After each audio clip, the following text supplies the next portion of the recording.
Hello everyone, welcome back to my YouTube channel. तो आज की इस वीडियो में हम डिस्कस करेंगे एक टॉपिक क्लासरूम कम्युनिकेशन के बारे में।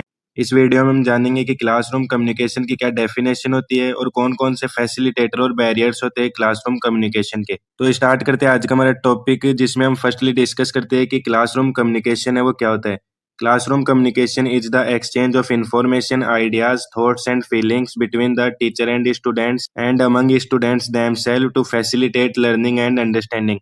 तो क्लासरूम मैनेजमेंट का मतलब है टीचर और स्टूडेंट के बीच या फिर स्टूडेंट और स्टूडेंट के बीच इंफॉर्मेशन, आइडिया, थॉट्स और फीलिंग्स का एक्सचेंज। क्लासरूम कम्युनिकेशन का मेन पर्पज लर्निंग को इजी बनाना और बेटर अंडरस्टैंडिंग है वो स्टूडेंट्स में डेवलप करना होता है। अगर क्लासरूम में कम्युनिकेशन अच्छा होगा तो जो स्टूडेंट्स है वो अच्छे से लर्न कर पाएंगे। क्लासरूम कम्युनिकेशन की डेफिनेशन के बाद में अब हम डिस्कस करते हैं फैसिलिटेटर्स ऑफ क्लासरूम कम्युनिकेशन के बारे में। Facilitator are the factor that improve और support effective communication in the classroom। Facilitators वो फैक्टर होते हैं जो क्लासरूम में इफेक्टिव कम्युनिकेशन को सपोर्ट करते हैं और इम्प्रूव करते हैं, यानी जो क्लास का कम्युनिकेशन है उसको इम्प्रूव करने की कोशिश करते हैं। जिसमें फर्स्ट फैसिलिटेटर आता है वो क्लियर लैंग्वेज, सेकंड है positive teacher student relationship, third है एक्टिव लिसनिंग, फोर्थ है appropriate teaching methods, fifth facilitator है पॉजिटिव क्लासरूम एनवायरनमेंट, सिक्स्थ है फीडबैक एंड रेनफोर्समेंट, सेवेंथ है नॉन वर्बल कम्युनिकेशन और एट्थ है स्टूडेंट पार्टिसिपेशन। अब हम डिस्कस करते हैं एक एक फैसिलिटेटर के बारे में, जिसमें फर्स्ट फैसिलिटेटर आता है वो है clear language. Use of simple and understandable words help student grasps the message easily. Simple और अंडरस्टैंडेबल लैंग्वेज यूज करने से स्टूडेंट्स मैसेज को इजीली समझ पाते हैं। Clear explanation reduce confusion and improve learning outcomes. अगर कोई टीचर है वो क्लियर एक्सप्लेनेशन करता है किसी भी टॉपिक की, तो उससे क्या होता है, स्टूडेंट्स के अंदर कंफ्यूजन कम होता है और जो लर्निंग आउटकम्स है वो भी इम्प्रूव होते हैं। इसके बाद में सेकंड फैसिलिटेटर आता है वो है positive teacher student relationship. A friendly relationship encourage student to express their ideas freely. इसका मतलब है कि जो टीचर और स्टूडेंट है अगर वो फ्रेंडली रिलेशनशिप में रहते हैं तो उससे क्या होता है, जो स्टूडेंट है वो अपने आइडियाज है वो टीचर से अच्छे से शेयर कर पाता है। Mutual respect build trust and improve classroom interaction. Mutual respect से क्या होता है, जो टीचर और स्टूडेंट है उनमें ट्रस्ट बिल्ड होता है और क्लासरूम इंटरेक्शन है वो भी बेटर होता है। इसके बाद में थर्ड फैसिलिटेटर आता है वो है active listening. Listening attentively to students make them feel valued. जब टीचर स्टूडेंट को अटेंटिवली लिसन करता है तो स्टूडेंट्स खुद को वैल्यू फील करते हैं। It help the teacher understand students learning needs and difficulties. Active listening से टीचर को लर्निंग नीड्स और डिफिकल्टीज समझने में हेल्प मिलती है और वो स्टूडेंट को अच्छे से समझाने की कोशिश भी करता है। इसके बाद में फोर्थ फैसिलिटेटर आता है वो है appropriate teaching methods. Interactive methods like discussion and demonstration improve communication. इसका मतलब है जो डिस्कशन है, डेमोनेस्ट्रेशन है और अदर इंटरेक्टिव मेथड्स है वो क्या करते हैं, जो कम्युनिकेशन होता है क्लासरूम का उसको इफेक्टिव बनाते हैं। Use of teaching ads increase student attention and understanding.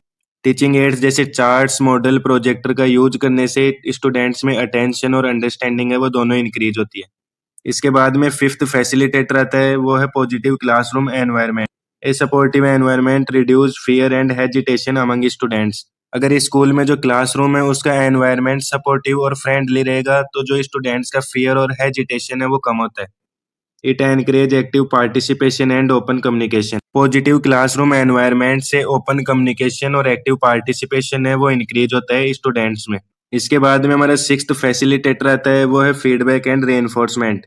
Timely feedback help students correct their mistakes. Timely feedback students को मिस्टेक्स करेक्ट करने में हेल्प करता है और वो अपनी गलती से सीखने की कोशिश करते हैं।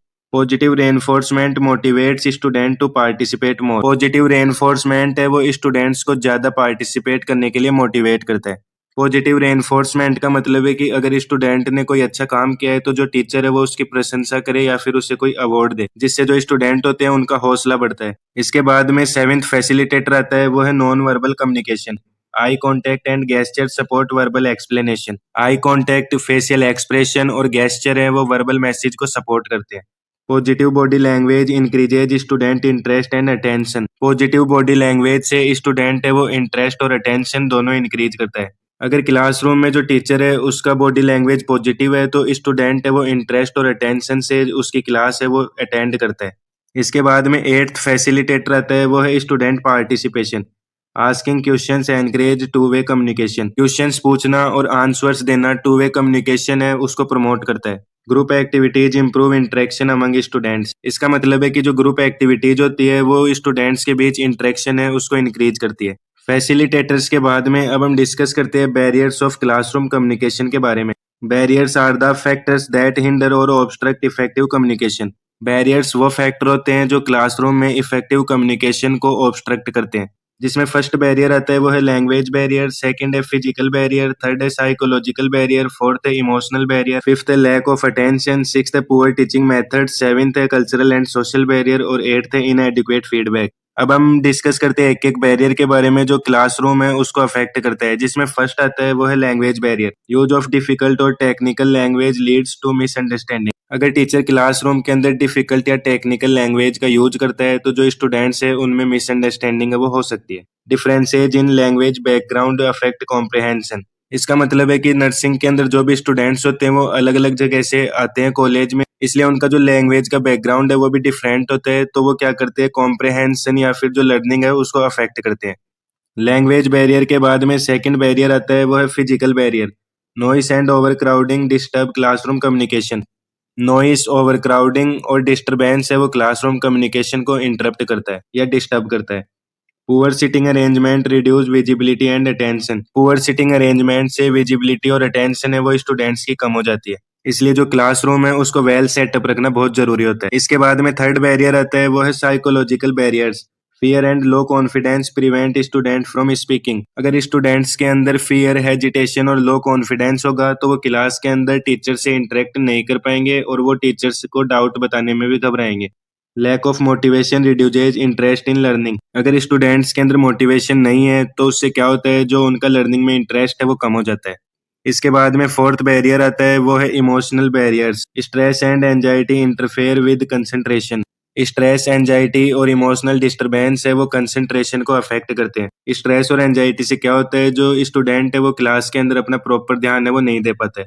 Negative emotions reduce effective interaction. Negative emotion से क्या होता है, जो इफेक्टिव इंटरेक्शन होता है टीचर और स्टूडेंट का वो कम हो जाता है।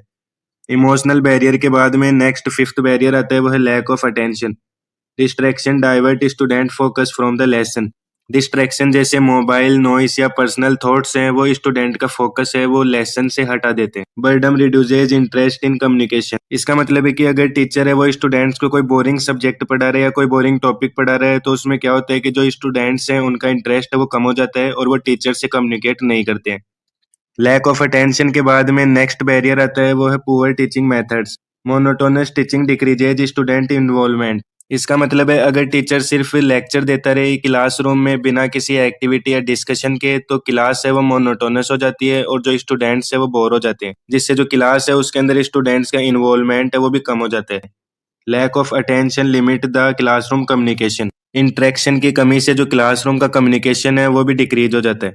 इसके बाद में सेवेंथ बैरियर आता है वो है cultural and social barriers. Differences in culture में लीड टू मिसअंडरस्टैंडिंग। अगर स्टूडेंट्स के कल्चर के अंदर डिफरेंस है तो उससे उनमें मिसअंडरस्टैंडिंग है वो हो सकती है और जो क्लासरूम का एनवायरनमेंट है वो भी इफेक्टिव नहीं हो पाता है।